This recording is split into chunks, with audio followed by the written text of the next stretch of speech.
Okay, well, welcome to the January update, the war aid and church update for MTW Ukraine, and in connection with all the details related to crates for Ukraine. The goal tonight is to give you an update of kind of where we are in the war. I'll give you some stories of hope and transformation that have been happening here, then aid report and how that crates for Ukraine is transitioned into the Winter Initiative. And then if we have time, I'll talk about a few more stories of the church life here in Lviv. Before we get started, I just want to read from Isaiah 9. For unto us a child is born, unto us a son is given, the government will be upon his shoulders, and his name will be called Wonderful Counselor, Mighty God, Everlasting Father, Prince of Peace. Of the increase of his government and peace there will be no end, upon the throne of David and over his kingdom, to order it and establish it with judgment and justice from that time forward, even forever. The zeal of the Lord of hosts will perform this. Hopefully you're encouraged by that. I know I am encouraged, because over here it seems, and I know it's the same thing there, God's promises, him keeping them and us giving our lives to him for all the work that he's done in Christ to draw us to himself. He is the rock on which we stand, and we can have great hope, even in the midst of these very dark times for us. So thank you for joining us. I do want to thank all the people that are participating in Crates for Ukraine. It has been very humbling and very exciting to interact with so many people, and to see how God has taken prayers and actions from all different communities and brought those together and come through here, and it's gone out again to all kinds of different communities. And we hope to see what the Lord is going to do down the road with that. So let me go ahead and get started with a few clunky things. If I can share my screen. There we go. Now, Bradley, that's why you're here, is just to say, hey, man, it's not working. All right. So you are doing a wonderful job. Press on. Thanks, bud. Thanks, bud. I need that straight encouragement. Thank you, Bradley. All right. Can you see a bunch of balloons? Yep. Okay, good. We're on the right track. And that's all you see, right? Yeah. Oh, your little tiny head in the corner, but yes, okay. Looks awesome. Thank you, Doctor. All right. Yeah. All right. So let's get rolling with this picture in my tiny head. So life in Ukraine, a lot of questions that people ask is what's going on now? What is life like? How difficult is it? You see, maybe it kind of flashes in the news. Other people say, hey, I never hear it anymore. So I'll try and give you an update. This is a kid celebrating his birthday. This is the metro in Kyiv. I would say that some of the things that are happening every day, or sometimes within the week, are really horrific, traumatic, and some of the ways that people have altered their lives are big. But over a while, you work with the new normal. And I think the Ukrainian people across the board are completely united, and the harder it gets, the more united they are. But life has transitioned for many.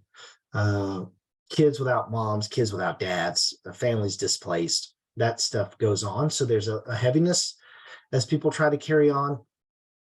But this is a good picture of it. Is you're still going to celebrate birthday parties. You're still going to try and celebrate Christmas. You're going to try and act normal while your heart's heavy. And then you want to respond with any way possible to help the country protect its own citizens from murder and the atrocities. So for those of you that don't remember, or as a refresher, just to catch up here, the MTW teams, we have one in Kyiv, we have one in Odessa, and we have one in Lviv.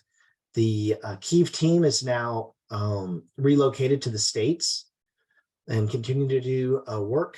The Odessa team has moved south into Romania, in Brashov, doing a lot of work with the displaced Ukrainians. The Lviv team is in Lviv. The churches that were spread all in this area before, the Kharkiv church is now over here in the southwest, though they're making trips back and forth. The other churches, Kyiv and Odessa, everyone seems to be in place, including Mykolaiv. However, the Kherson church is not back together. When the Russians evacuated, they have really not stopped bombing that city. So we'll talk a little bit more about that later. But what this has meant, here's just a better map. We're going to talk tonight about Melitopol. That's going to come up. Zaporizhia is going to come up, as well as Kherson, which is right here. There's not a name on it, just for those who need a little refresher. And we're over here in Lviv, and we'll discuss Chernivtsi tonight as well. So what is life like now? Well, the Russians have been targeting power stations when they're not busy bombing civilians and mothers and fathers and children. So what that's meant for the country is that we have kind of scheduled blackouts. And so the country's tried to get ready for that from the beginning. And so this is a normal setting. A lot of houses have this kind of setup. If you don't have some kind of massive power station or a generator, and a lot of people in apartment buildings can't run those. And so you try and just figure out with your own little power bank and candles and batteries how to live. In the meantime, a lot of the businesses have kind of adapted across the country. And so a lot of generators just come on and businesses run. And the goal is, at least here in Lviv, is keep everything open and keep it going. Even when there's air raids, it's like, keep your business open, just get people behind a wall. And so the buzz of generators, the stink of diesel fuel, the lights going on and off. We have a schedule, but sometimes they'll kind of monkey with it.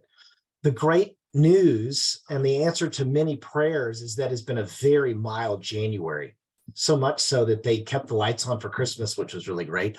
And it seems like it's taken a lot of pressure. We're not using, obviously, as much fuel. We're not using as much electricity.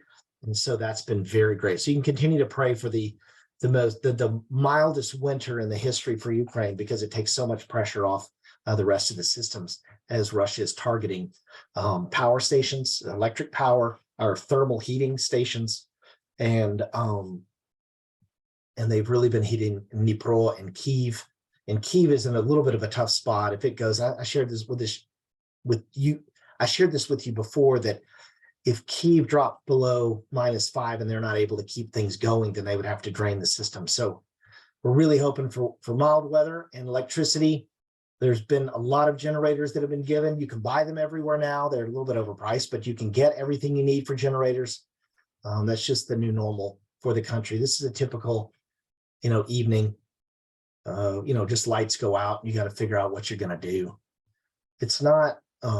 It's just the new normal now. It's like being back. It's like being back in the 90s, except people are trying to kill everybody. So that's what life is like. I was trying to work through, like, what is life like? Just, there's so many weird things that have become normal. I don't know if I'm the person to ask, but with the way that they do the electricity going out, it hasn't affected a lot of people with heating, unless those things go on for 8 to 10 to 12 hours. And some cities have more than hours. I'm just not able to keep up with that. And all my neighbors, the neighbors that I have, some of the poorest neighbors that I have, they still have a gas heating system. And it doesn't look like we're going to lose gas. So a lot of people who have that gas connection are okay. Okay, this is a map of the current bombing, shelling activity, etc. So you can see this line that's up. And so there's been a lot of pressure down here in Bakhmut. They're fighting over these little towns, which are they're not insignificant, but I mean, you don't want to lose 10,000 people trying to get it, or I wouldn't. So there's been a lot of fighting here. And then there's missile strikes on the capital. Odessa, Dnipro got hit, which you probably saw in the news. We'll talk about that as well. But that's the situation. Heat, electricity, and how do we get through the winter? So far, it's been mild, and we're praying that it continues that way. We are sending. Here's the strike in Dnipro that hit a residential building. At last count, there were 40 people that had died. Maybe that's gone up to 50. So this happened right when we were who were having some kind of church event. And this was like the next day. We had to do the church event after this, and it was just real heavy. So many people died in this, just in their homes. The big discussion in Ukraine right now is, are we going to get the weapons that allow us to defend ourselves? And so we can push the Russians out. And so that's been a big deal. Obviously, with Germany saying they're not going to do anything, maybe they're working behind the scenes, but their protest after Germany's actions. So we'll see what happens. Hopefully we can continue to get all those weapons that are promised, that we get them as soon as possible, and that will save the lives of civilians as well as our own military. So this is a picture that I wanted to share just for the tone in Lviv. This is our science museum that's working. I haven't been there since it's opened. It opened somewhere around the time the war started, I think. And so here, Lviv people can come in and you push these, some kind of scientific thing on flotation, I suppose. And you push these buttons, and this is the Russian ship just goes to the bottom. And so this video is making the rounds. It's a little obscene.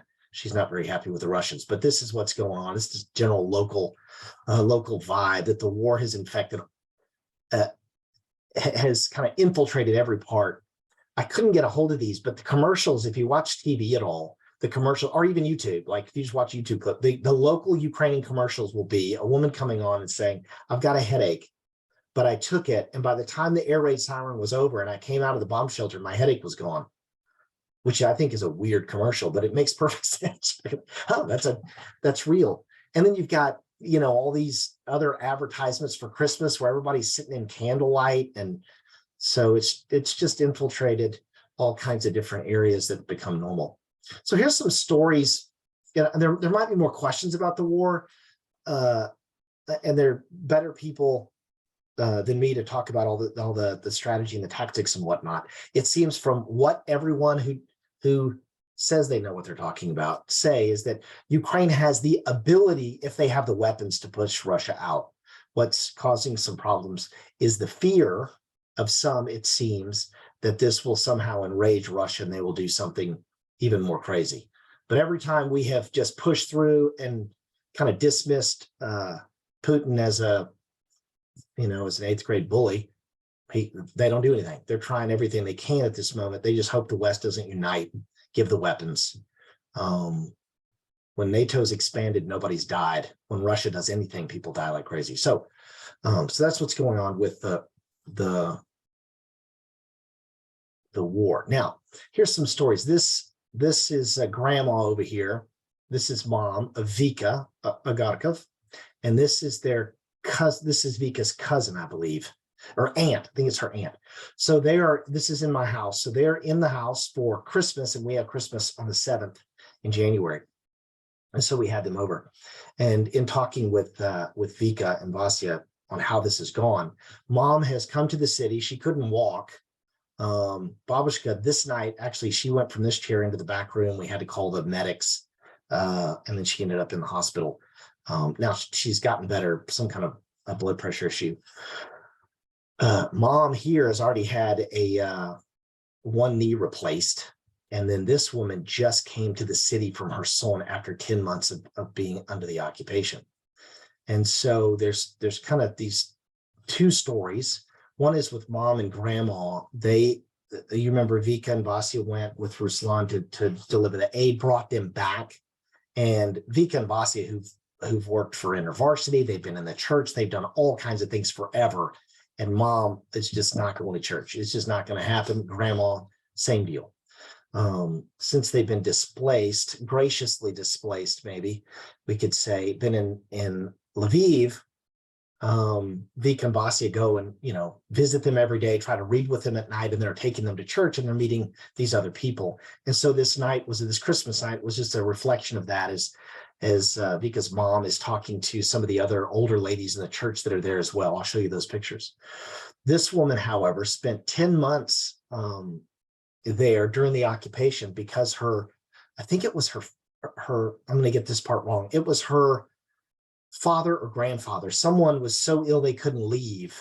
And so she had to stay there for the whole time. So she had just come that week of Christmas, showing all the signs of, trauma. And so just telling her story and just wanting to talk about stuff. And so she was just getting available. So she's in town now, and we see them now coming to church. This was the event for Christmas. So you see her here. This is Lilia, who came from Zaporizhia. So she's joined the community. This is my mother-in-law. And this is Luba. This is Clark and Christia's mom. And so these ladies are kind of the power ladies. And so they have made her feel very welcome. They just have a very big bond. And with Lilia being from Zaporizhia and Elena from Odessa, there's a little bit of a cultural bridge there between Lviv. So it's been very exciting to see Mom come to church, and for them to have a community to be in. So you can continue to pray for that. And for her second knee, we're going to see if she needs a second knee replacement. God brought in that money for her knee replacement surgery. So a lot of good stories on that front. The aid that's gone out, the basic wound care includes tourniquets in it, and those tourniquets go out, and you give them out. There's for all the military, a lot of medics. You try and get them toward the front lines. This guy, I told this story last, but just someone asked if I could tell the story again. I was at church this day, and this is a good friend of mine for the last 15 years. His name is Misha. He painted something on my roof a long time ago, and then our wives got connected, and so we've been really tight. So this is his friend. So Misha was able to get, and this is Ruslan with his back, our aid manager, the warehouse manager. So we got this guy a tourniquet when he was on the front lines. He got injured, used the tourniquet, saved his life, he says, has been rehabilitated, and then he came back to Lviv. And so he dropped by the church, and even people I know like Misha, he's not going to drop by the church, just rando. And so he dropped by and wanted to thank somebody for giving this aid because it saved his life. He also picked up a few more, and he was headed back to the front. And so I haven't heard news over the last 3 or 4 weeks, but these are the kind of stories. Ruslan told me this week that 5 to 6 people from the volunteers, because we send aid to the front through various volunteers, 5 to 6 people, it was reported, who had received our aid are in hospital and use the tourniquets to be able to make it to the hospital. And so we're trying to get more details on that. I mean, you want to give the tourniquets without making people fill out a bunch of stuff, obviously, but this is life-saving aid, and we've seen that come to fruition, as well as, obviously the meaning of what it means for all these Ukrainians, and for you to be able to help and connect and have a human response, and for us deeply rooted in Christ's work. So that's some of the things that have gone on, some of the life that's there. So what I want to talk about next, let's see what we got going on here, is some of the aid from the original Crates for Ukraine. This goes to the first responders. I don't know if you've noticed, but they're bombing, they're shooting, and when there are fires, some of the first responders are also coming under attack. So these are some med kits that have been packed. Some of the stuff that you send, we repack them into med kits. Some of the med kits come, they're already intact. They go to the front. This is the life-saving stuff. So these things will either save their lives or save civilians, sadly.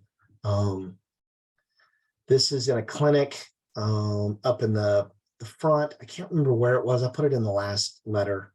And so they got a bunch of our crates, and they just start using them immediately for people that are in these frontline clinics, civilians as well as military. We do have a distribution map. There'll be a link for that. You can find that link on the cratesforukraine.com site.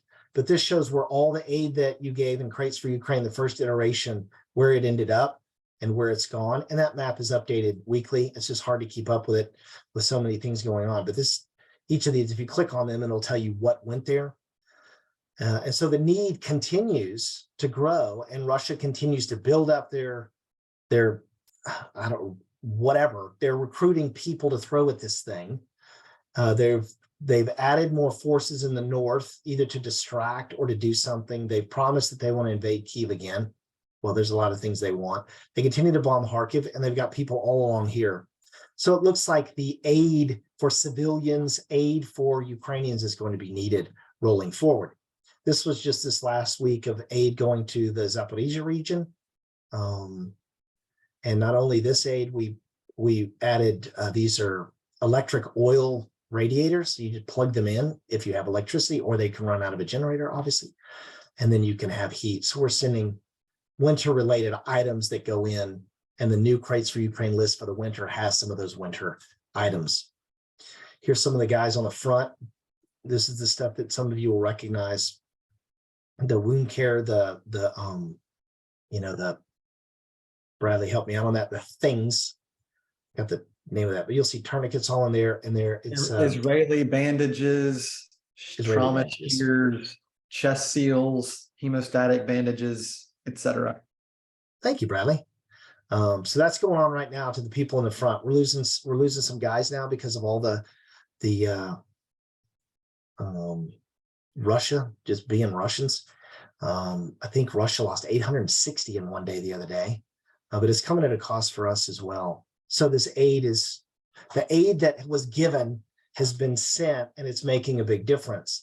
This is my latest picture of the warehouse that we have. These are all that remain, and a lot of them are filled with non-sterile gloves. Apparently those we got, instead of having the sterilized, we got the non-sterilized, so we can't use them. And so that's really all that's left. And here's a picture. You can see these are palletized already. This is the last shipments that are going out of the warehouse. And so it's a good time to think about, is there a need again? And that goes back to Crates for Ukraine. I mean, why it exists, which is in a response to the national church. I think this is what makes it really unique. And as a believer, the way that we're connected, but at the request of the Ukrainian churches, because we have people spread around across this map, giving us lists and confirming, they are asking for this humanitarian aid, and they're asking from their brothers and sisters in North America. And so that's what is pushing this. So it's real things that are needed, asked by our churches here, and then churches in the States get to grab this list and pack it themselves while praying and being connected and send these things over. So that still is a need. And so I want to go from here, if there aren't any other questions, into what's the next iteration of Crates for Ukraine. Just check real quick. Okay. I don't see anything in that. Okay. So,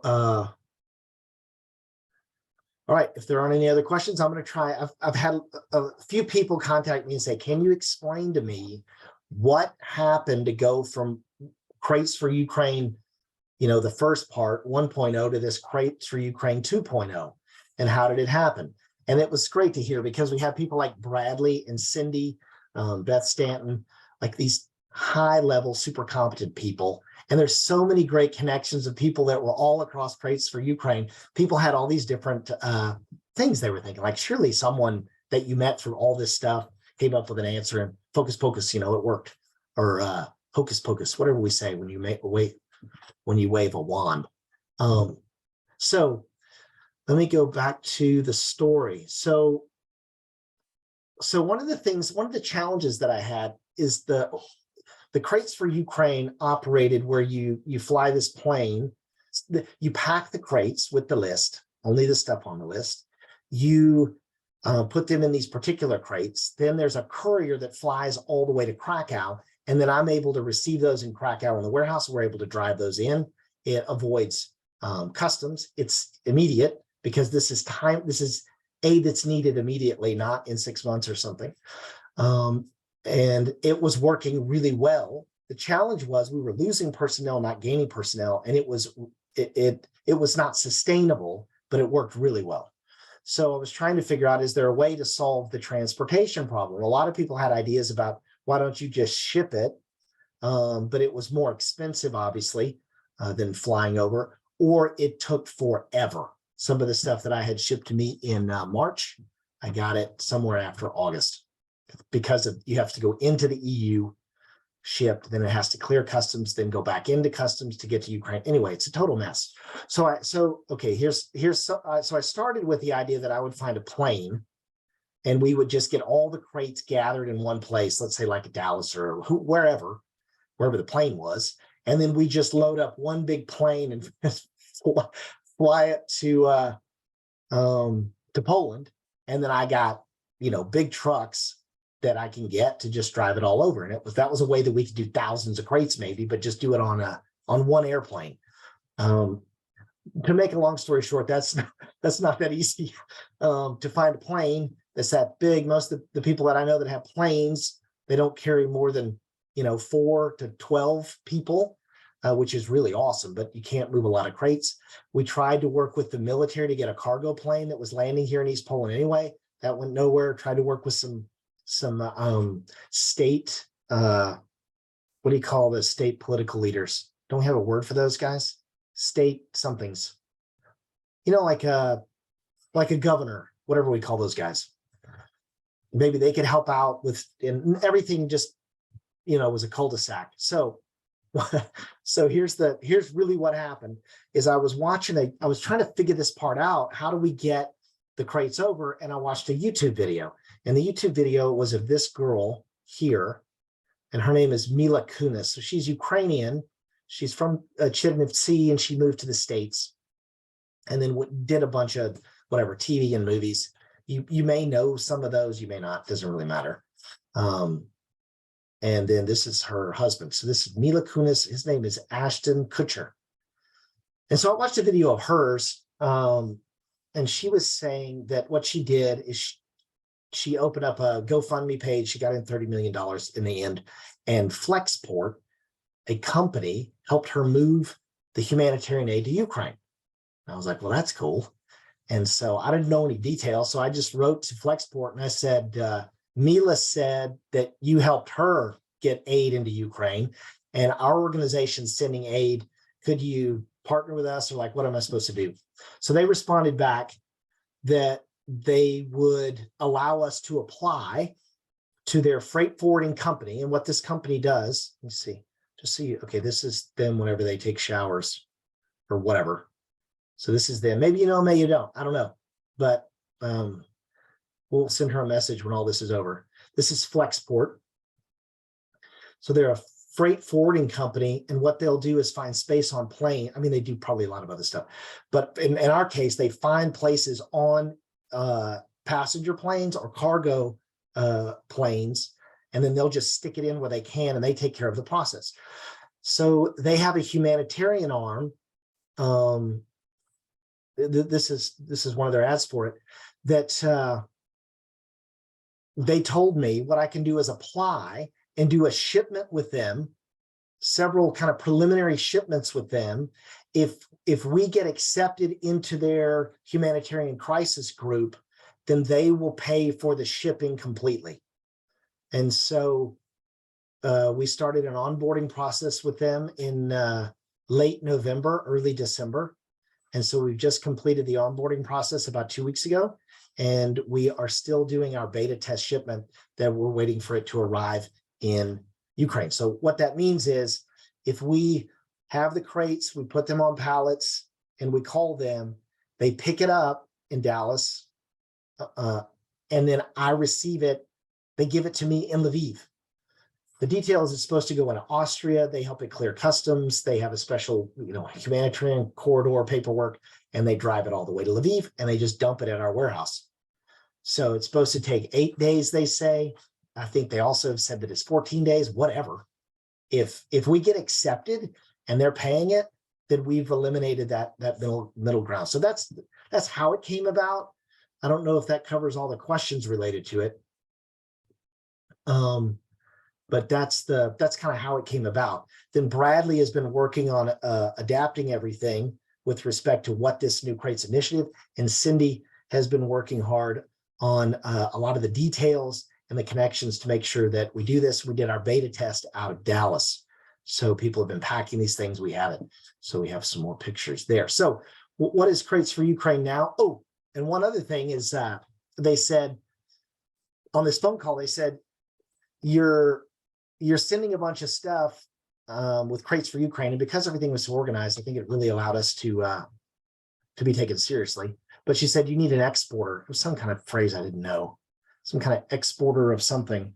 I was like, is there someone willing to export this stuff? Like legally, they will be the exporter. They have to have documents and lawyers and all kinds of weird stuff. So I'm like, yowzers, this could be a problem. So I called up an old friend, an old supporter of Ukraine, who's named Bowman Williams. He does a lot of different things. And I told him my situation. And I said, look, I need help on the exporting side. And he had already told me that I could use his warehouse space that he has in Dallas, and he has another warehouse in Chattanooga. And so I said, I don't know what this exporter thing is, but I need someone to like officially, put stamps on stuff and take liability. And he was like, and I told him, if we send this first shipment, we're going to have to pay for it. But if it goes well, then they will start picking up the tab. And so he said, I will dedicate my BC Williams warehouse to it. We will cover all the exporting stuff, and we'll get the first shipment out for you. And that was like within probably 2 hours, everything came together. So BC Williams is in Dallas. And so they are the ones who will be a big part of helping this. So when we drop it off in Dallas, it's at the BC Williams warehouse, and in Chattanooga, it's their site in Chattanooga, just for those that want to know. So this is what it looks like. These are palletized, the crates, 8 to a pallet, sorry. And it has to be under 160 centimeters so it can fit on a plane. So this is what it looks like. Whenever it's like this, you call Flexport, they send a guy over, he takes it to customs, and off it goes. So the steps again, you sign up, you just write down, you register, and then the next thing to do is kind of get your strategy. Now, one of the questions I've heard is, well, why don't you just let us go online and buy these things on Amazon and just send it to Dallas? Like, why mess with it? And this is the reason, based on the original values, the Crates for Ukraine. In order to involve as many churches as possible, be they big, be they small, or groups, some cities have gathered, some kind of churches in cities have gathered around this. In order to make that connection and garner that prayer from a lot of different groups, that is why we're having this individual personal packing of this stuff, and giving that option to people. It doesn't mean we couldn't do something else later, but that's the idea, is that this allows more churches to come together as a part of God's mission, because he has a mission. We're a part of his global mission, and we participate in it. And this is a good way for us to accomplish some of the vision of the local church, which has probably a vision for across the street as well as across the world. But here's where they can rally together and see how God is going to provide, and they can be a part of helping the body that's across the world. And this was a great way to do it. And so that's where you figure out, do you want to do this as a church? Do you want to do this as a small group? Do you want to do this as multiple churches? Whatever. There's a lot of exciting ways that people are doing this. And I want to figure out a way that I can capture these stories, these crate stories. But for example, this week, a church in the Woodlands, it was collecting everything, and everybody had to bring their stuff to the church by a certain date, and they're packing it as the church and trying to send that stuff out. So it's usually 1 or 2 people that have the idea and have some organization rally the troops. And then you can do that for children's ministries, women's ministries, whatever you want. And that's after you register, then you do to the collect and pack.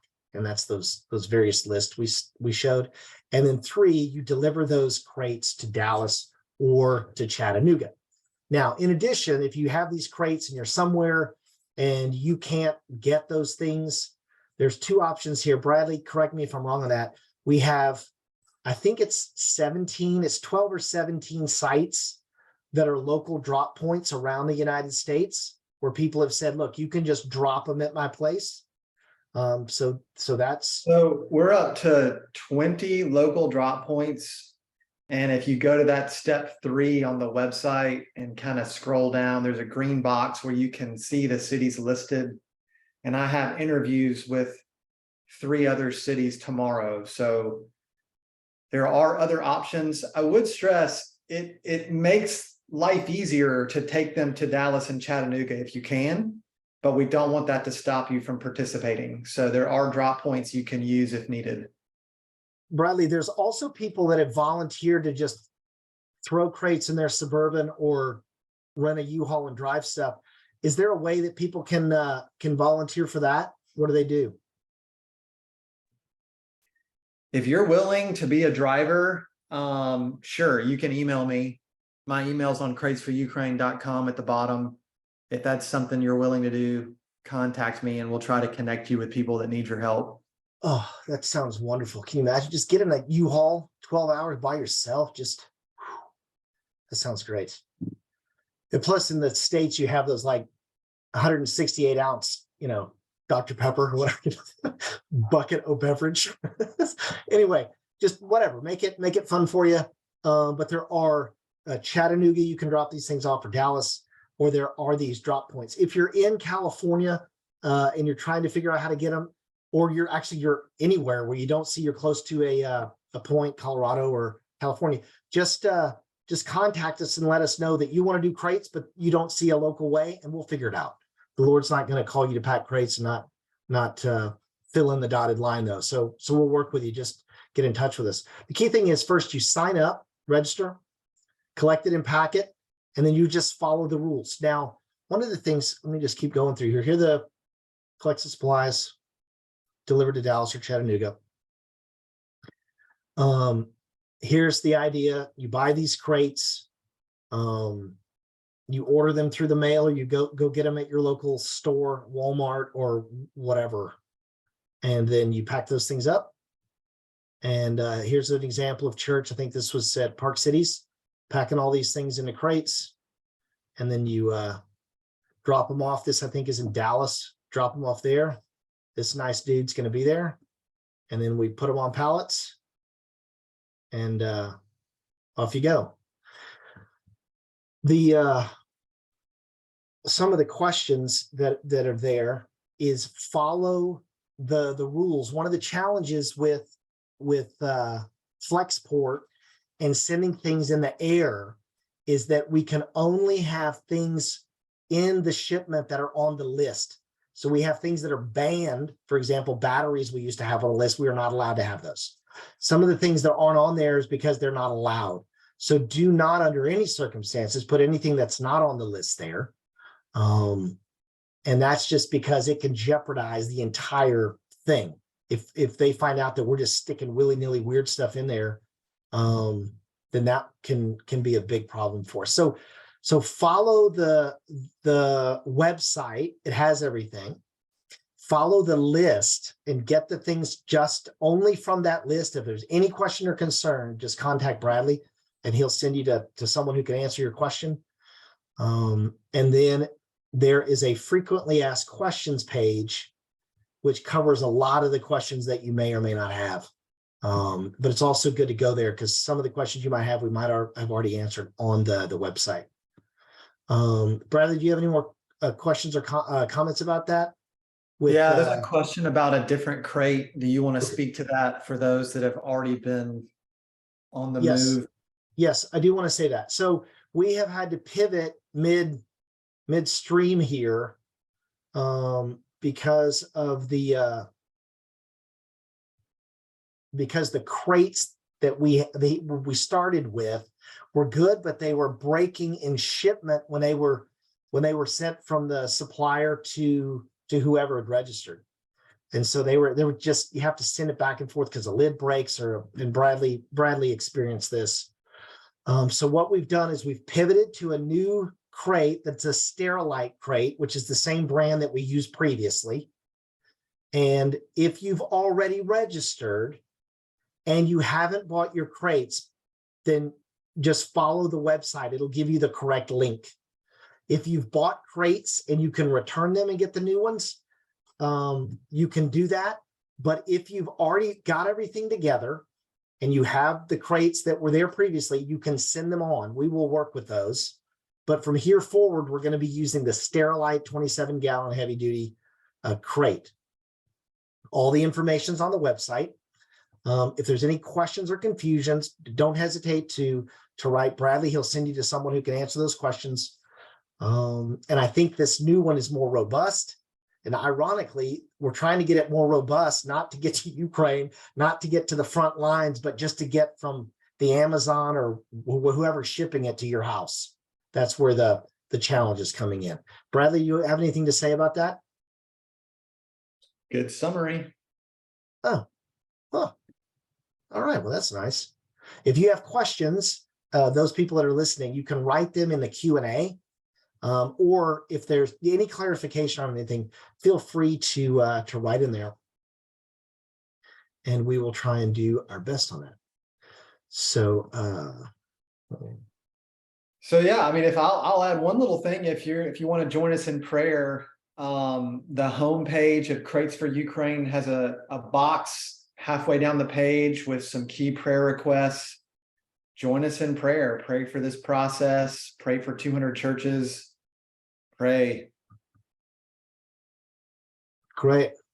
Well, I know, and I've heard of multiple small prayer groups of people that do get together regularly to pray for Ukraine, and they're kind of scattered around. It'd be cool to have kind of keep a list of those.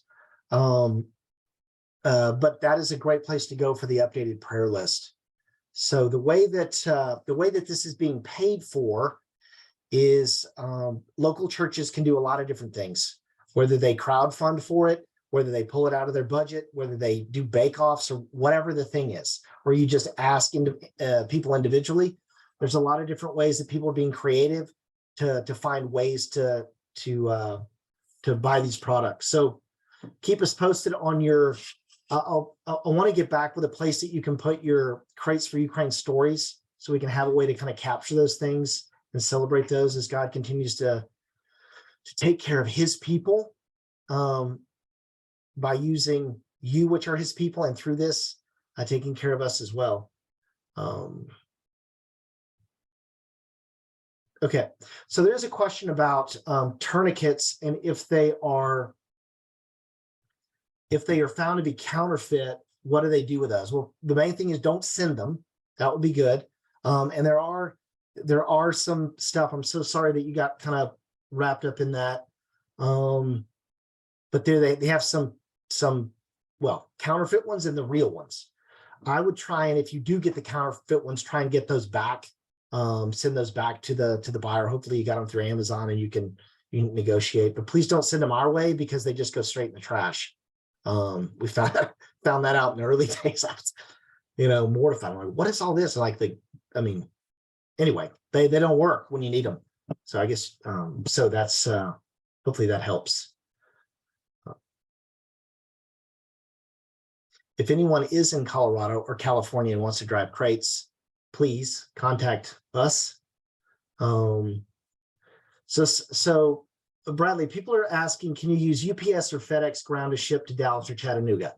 I think the answer is no. What we need is a personal drop-off, a person to deliver those. And you'll see that as you go through the process, is the driver will be involved. And Bradley, I'm going to turn it over to you for this process.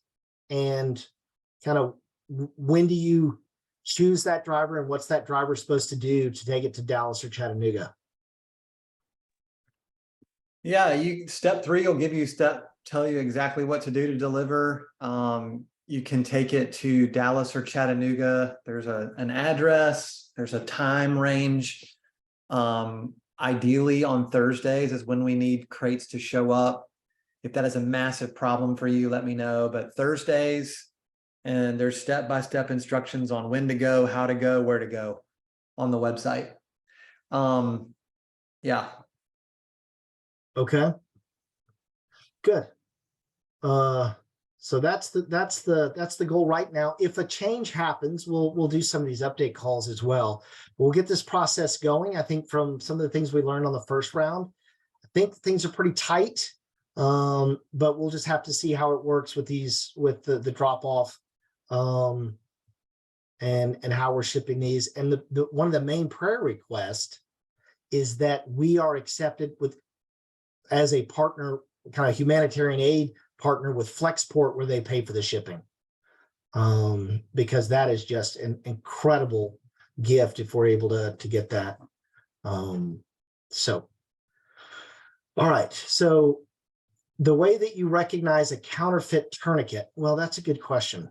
So the real ones are on the link. It has a gray stamp on it. When you look on our supply list, there's this, if you look from the links that we have, you'll see this gray trademark stamp. If I can, while Doug, you answer other questions, I can pull it up and show it. Okay. So the key is follow the link, buy things from the link. The tourniquets can be kind of tricky.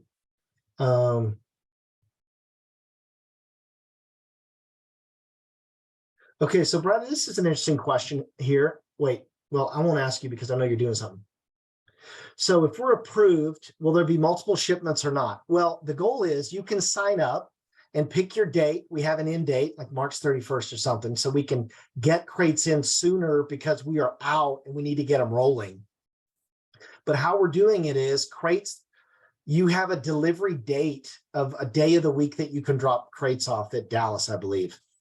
Bradley, correct me if I'm wrong on this, but you bring those in and you say when you're going to bring them in. What we do is coordinate that. And as soon as we have enough for a shipment, which, for example, this shipment was 5 pallets, just 40 crates, probably be the minimum amount of shipment. The maximum is 25 pallets.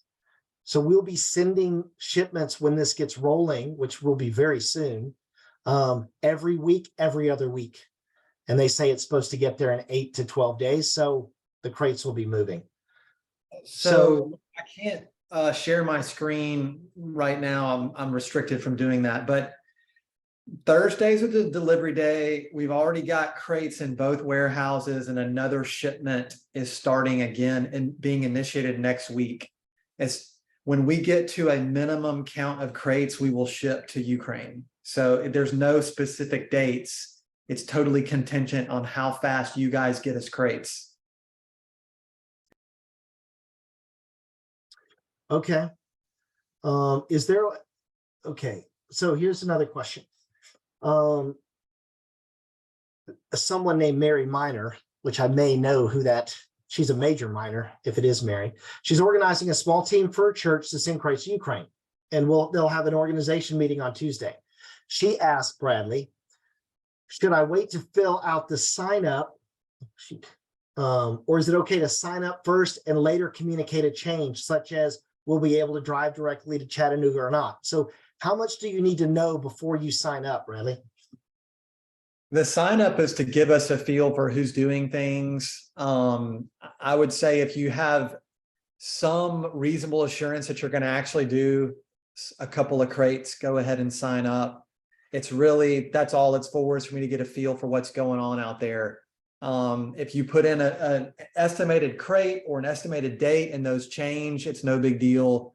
It also, the perk to signing up is it gives Cindy and I visibility on different cities and regions and churches, because we get asked all the time, hey, I want to pack a crate. Is there a church near me that I can partner with? And that is one of the single biggest advantages to going ahead and registering, is it allows us to help people collaborate and partner together. But if you sign up and you change midstream or something happens or you do more or whatever, that's not a problem. Okay.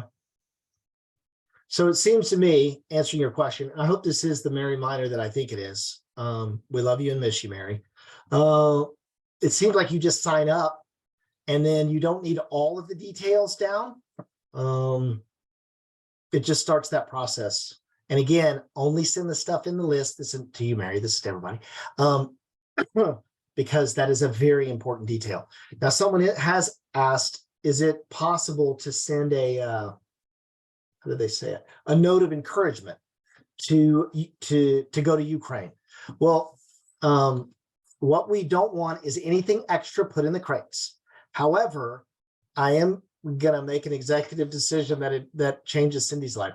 So if you have a note of encouragement, or your church kids draw things that would be encouraging, I would like to receive those. And maybe they could be mailed to Cindy, I don't know, Bradley, I'm kind of working without a net here, but I would love to have those, because when we get those, we do two things with those words of encouragement.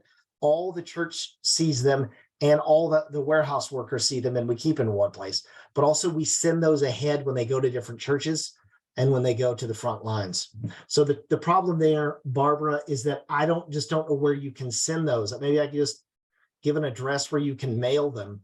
Bradley, do you have any thoughts on that? Well, I have thoughts. I just don't want to mislead a giant crowd of people. Yeah. Okay, we can, let's say, I'll get back to you on that, Barbara. Write them up. We'll just figure where to mail them. I was thinking maybe we just mail them someplace. We'll get back to you. Probably not on a website, probably on something like this. Because I definitely want those. And maybe I just send out, my mom's address or something, my mom and dad's address. I got to think about that one before I do that. Okay. I'm just going through some questions that you're asking online before we get to a church update, because I know we've already gone 50 minutes. Thank you for your patience. Is there a way there can be a Facebook page for crates? I was looking for a way, this is Lisa, to easily save the flyer and link to Facebook, but couldn't easily make it work. Great question, Lisa. And she says, I know there's info on MTW, but the blue and yellow flyer is better visually and can appeal to even non-Christians. To just give me and our church supplies or order the list. I was looking for a way to easily post that. So this is a question. I think you can get the yellow and blue flyer from the webpage, right, Bradley? Yes, our flyer is down. You can download it in PDF and use it. Okay. So Lisa, you can just from the website download those things and then upload them yourself, and then you can share them. I don't know if that answers your question in enough detail. We do not have a Facebook page, but I'll poke around and see what we can do. I just don't know what that would entail. Like just create the crates and just put that information in Facebook, and then everyone's able to share. So I'll check into that, Lisa. Hopefully just ping me here further down in the Q&A if that answered the question about downloading the PDFs and then putting them on Facebook for yourself and then sharing them. Okay. So Kirk has a question on here about Amazon wish lists. So many churches have done this on their own. We do not have a site-wide Amazon wish list. I could think about doing that potentially. Park Cities has one that they may be willing to share with you to buy directly from. You can contact Cindy if you would like access to that. I don't know if she's willing to share it. I'm assuming she is. The reason why we haven't done an Amazon wish list from the beginning is because we don't want people to think that they must buy from Amazon. And sometimes, frankly, there are better prices out there. The purpose of the list on the website is to give people an idea of the item, but you are free to buy from any store as long as it's equivalent or better. So that's the reason why we have not to this point used an Amazon wish list on the website. Thank you, Bradley. I like that. I agree with it. Churches have done that. And what I like is it's regional. You can figure out where the best stuff is. I did get an update back to Barbara, your question, and I'm going to put this in the chat to everyone. Cindy says to mail it to her, Cindy Ray at PCPC. Well, anyway, you can read that in the chat. It is there now. So you can send whatever drawings. I would really like if you're involved in crates, just something from your church that says, we did something in crates, because we'll put it up in the warehouse and just keep gathering this big photo of people that are involved. But that's where you can mail it to. Okay, so Bradley, I'm going to come back to the tourniquet question. I got a question here about some of the tourniquets here for $29 and others are for $124. Are both legitimate? Probably. A typical tourniquet is between $30 and $40, depending on the website. If you're seeing it for $125, you're probably buying a pack of 4. Okay, is my bet. Okay. If you're paying $130 for one tourniquet, you're not getting a good price. If you look at the links on our supply list, those should be your best bet. And if someone, these lists, the links and the what's available is constantly changing. If you see a problem, write me and we'll make an adjustment.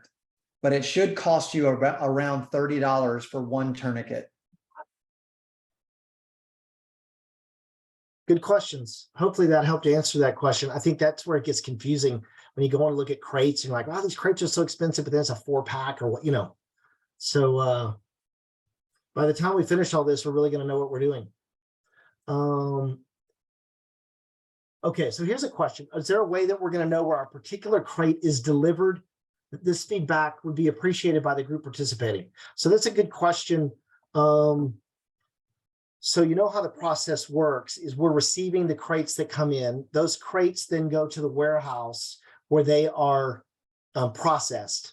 So we will unpack them, sort them, and then so as stuff comes in, we're unpacking and resorting.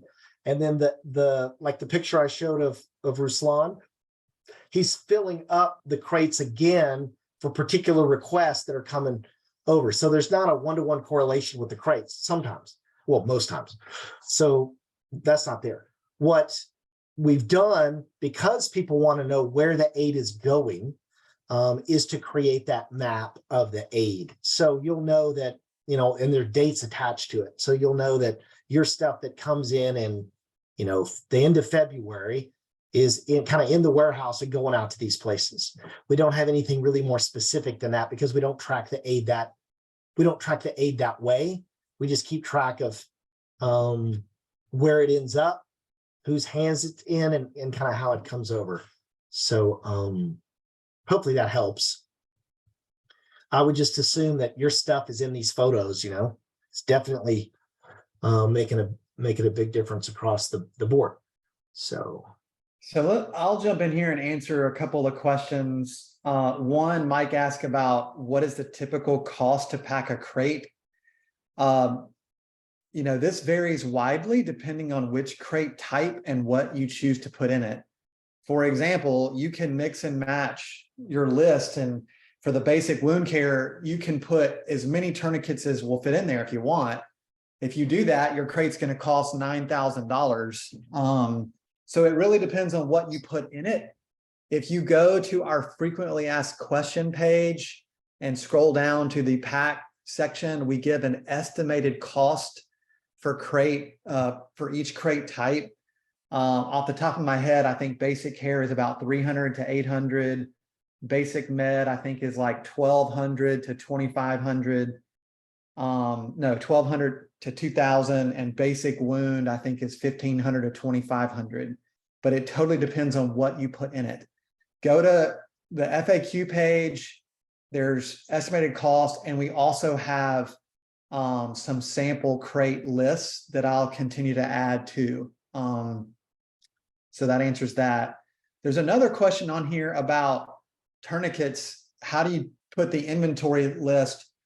You look at the inventory list, and when you fill it out, it'll tell you how to do that. So for tourniquets in particular, you're listing the total number of packs. So if you buy 10, you list 10. If you buy a pack of 4, you list 4.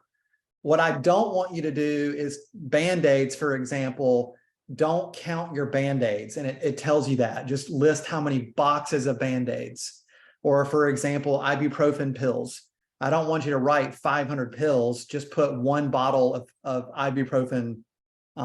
That's how, and if there's confusion on that, write me and I'll clarify it, but that's how you do the inventory sheet. okay. So I think Bradley's answering some of these multiple questions. For example, Beth, yours with, do you pack a crate with as many items off the list as you can get in the crate? There are no weight limitations for crates anymore because we're not checking them ourselves. So you can make it as heavy as you want. I mean, be careful. They don't want you going down because of this, but you can, you know, stuff it where the crate still has its integrity. Can make it as heavy as you want. So you're really not limited on the weight. You're limited on the size of what you can get in there. And so some people have just, you know, they hit, hopefully people have kind of a sampling of everything, because if it's on the list, it's needed. Obviously it does say for the wound care, it's the most needed, obviously, because it's life-saving stuff. But I get asked, okay, like, what do you need on the list? Like, if it's on the list, it's needed and it is being used. Like you just saw, there's nothing laying around in the warehouse except non-sterile gloves. Which who knew, people don't need them here. So I would say pack what you want in there. Just the key is follow that list on how to enter the items. All the information's there. Check the FAQs again, that page, it will tell you stuff.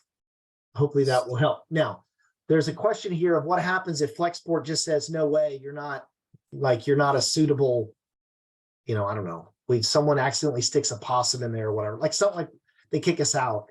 Well, we'll have to see how we pivot. I mean, we'll be back in a problem. There are donors that are willing to step up and pay for the shipments.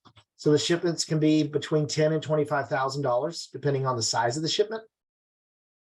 So it's still worth it to get the aid. It's still a good way to get aid there, but we just are not doing it with that calculus. We're applying because we think we think that all of us are organized enough to send stuff where we're not going to get in trouble, and that the project itself sells itself to Flexport, and it aligns with Flexport's humanitarian vision. So we feel very good about where we are. If for some reason we get denied, we'll figure it out. Don't worry about that. Pack crates and get them ready. Yeah. Good point. So Beth, just to clarify, Doug said it, but to clarify, you can put any combination of the items on the list. Like you can do it one of each, you can do 10 of something, whatever you want. It's all needed. Gordon, you're asking about yellow lids. Correct. We don't want yellow lids. This was an old picture. Our crate type has changed. If you have the old Iris crate with the gray lids or the black lids, that's fine. Use it if you've already got it. But this is our new crate right here. And there's links to the website for the new crate. Okay. This is very good. Thanks for answering those questions. Oh, here's a question about, so Nancy, yeah, where it makes sense to take things out of packaging, America, we like our cardboard and our packaging. Where it makes sense to remove packaging, please do that to save space and just put it in a Ziploc bag.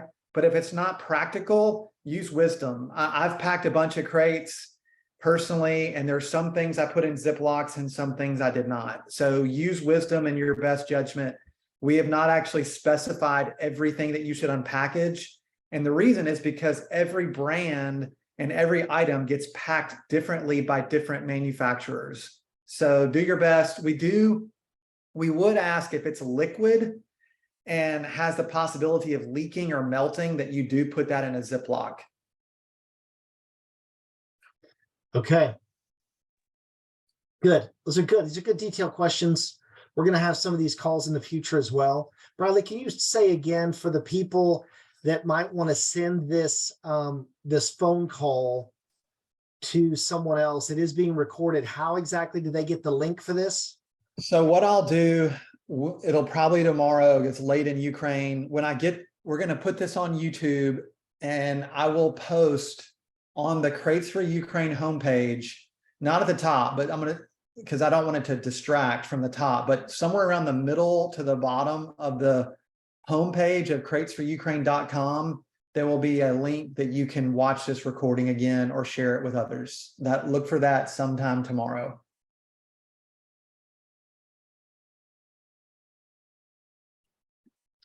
Okay, so one of the questions is, if a person can't send a crate, can they just send funds to help? So the goal is that smaller communities, smaller groups of people are able to rally together. If you are in an area and you want to help, but you're not sure, I think that's where you can contact us, and you can figure out if there are people in your area to make to make this process work for you wherever you are, no matter how many crates you have. I think ideally we would like I think 4 crates just because it fits with the way that we're shipping. But any crate you can provide is going to be needed. The challenge is going to be how do we get it to Chattanooga or Dallas? So that would be where you could contact us, and we'll work with you to figure out where our drop-off points are and a way to get your items there.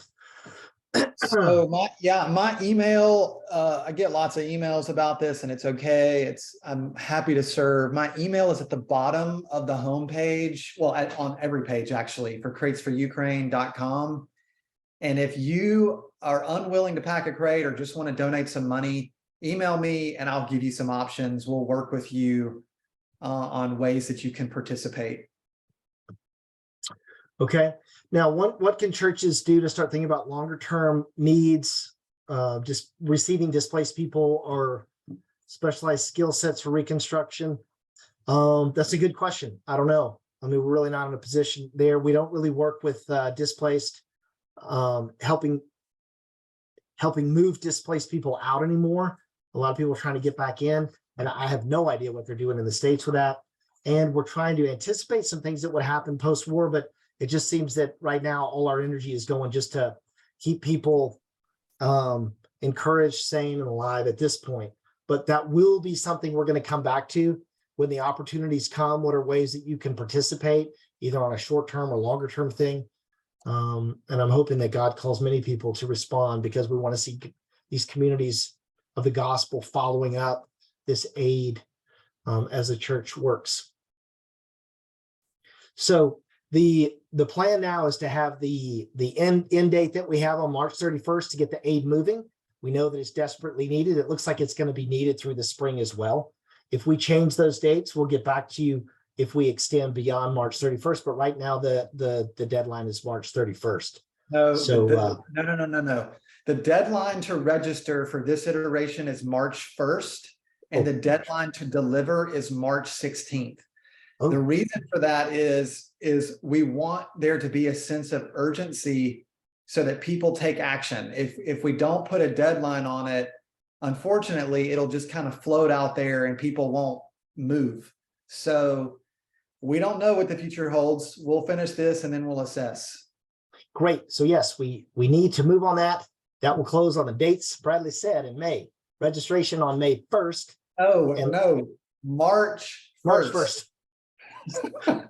I'll take another run at it. First is the last day to register. March 16th, which is a Thursday, is the last day to deliver as of now.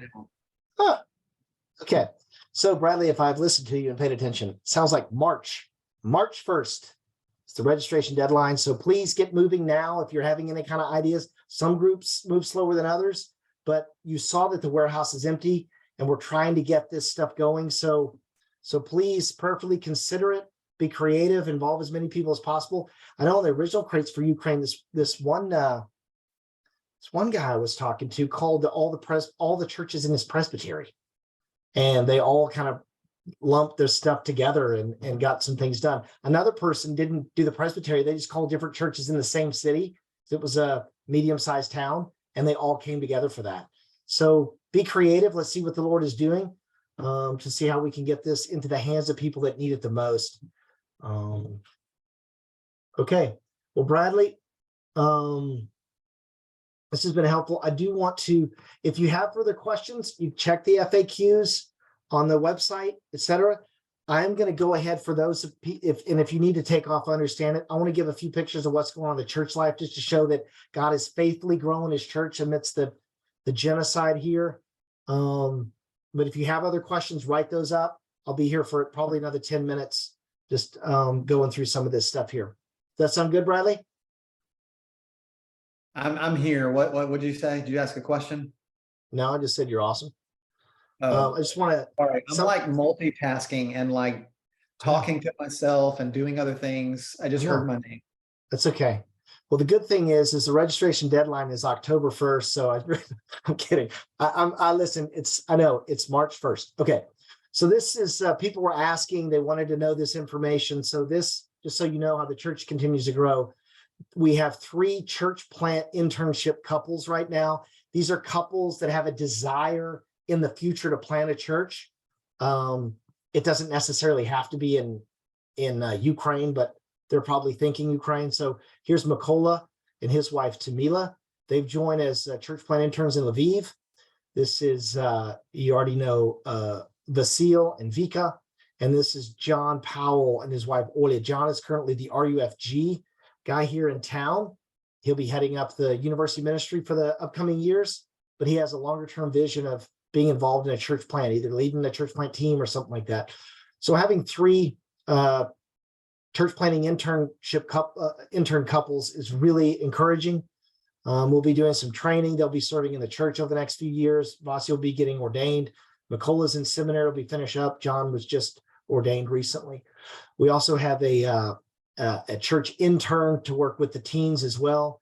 This is a women's meeting where they made cookies, and we're talking about Christmas traditions, etc. So you see a lot of the displaced joining in with those who are very traditional. These ladies right here are seriously Western Ukrainian, actually all four of them. And then in this other picture, you have people that are from the displaced groups. He's the teen ministry that goes ahead. Andrew Shepard is heading that up.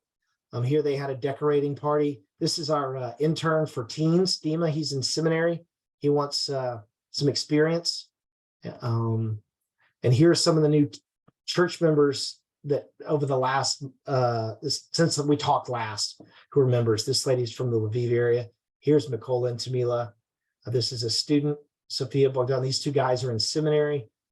He's a real estate agent in seminary, and this is the new intern. And you have over here a couple from Kyiv. They got displaced out of Kyiv. Now they're going to live in Lviv. He's from Lviv originally. They were in Kharkiv. They found themselves there. And this is Andrew Shepard. So things are moving on in the church. They did this Bethlehem thing where we open up the church and make it look like first century Bethlehem. So all the church members volunteer to be different parts. You go from room to room where you have to register in town. You've got to go pay your taxes. You've got to learn how to read Hebrew, I think is up in the up room where you meet with the scholars. You go, this is Mary, and Joseph is in there somewhere. Here's the instruction on Hebrew. So everyone learns how to write a few things. Here's the painting room, and you get a stamp for each one. Here's where you have to go pay taxes to the king. This is one of his wives before she gets killed or something, who knows. And then the henchmen. These are my neighbors who they're awesome. So they came. This is, anyway, they're there. Here's some of the beggars in the town square. And then here's John and Olia. They've just arrived here in the last couple of weeks to Lviv to serve.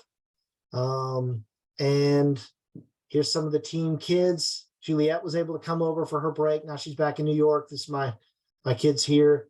Some displaced people from her son that are being with us now. And then here's Sophia. She has two, they're called Dumbo rats. So that's our world right now. Doug, that is really freaky. Your child has a pet rat. What is going on? I know. Well, we got to change the name. You can't say rat because then it makes it seem kind of weird, but they're apparently really smart. You train them. She takes care of them. So she's growing in that, but it's weird. So I'm with you, but you do what you got to do. I mean, the kids are going to drum lessons. I'm doing a lot of weird stuff just to keep it all going. But God has been gracious to us. Let me see. Here's the family at the event. And Ukraine, we appreciate your prayers. You're holding us together with your prayers and support. Hopefully, you know that we're praying for you as well. God has been faithful to his people here. And it is God's provision, even in the darkest times, to keep his word and be good to his people. So we're thankful for his presence. We're thankful for his word and his promises.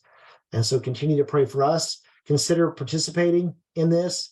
If also you can give to the Ukraine Aid Fund. I don't know what, I think that's what it's called, or MTW Crisis Fund for Ukraine. That's another way to give. But hopefully this has answered some questions and allows you to get involved. So thank you very much for that. We'll do another call in the future. You'll get an email about that probably sooner than later. As we get a couple weeks in here, we may have another crates conversation just to see what's happening to answer your questions. If you have any other questions, please write them.